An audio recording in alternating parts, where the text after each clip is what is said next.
Maak aan de achterkant een 3-strengen invlecht, waarbij je steeds een plukker uitlaat.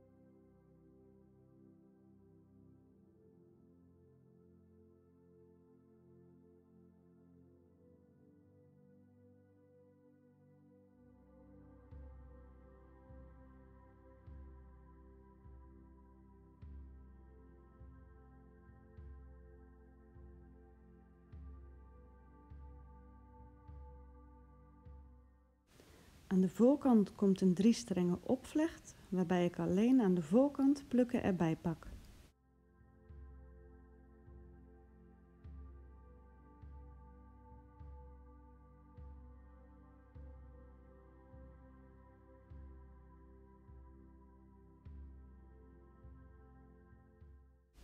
Krul alle losse plukken met de krultang.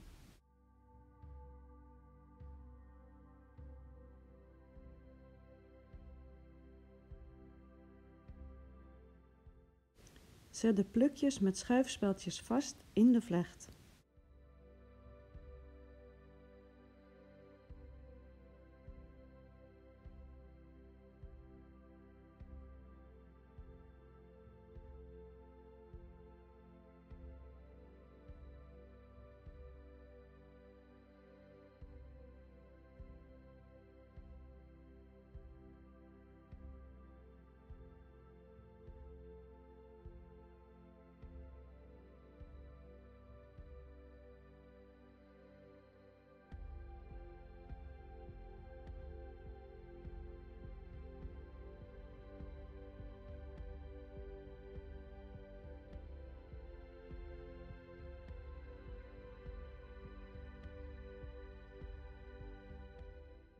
Bedankt voor het kijken en veel plezier ermee!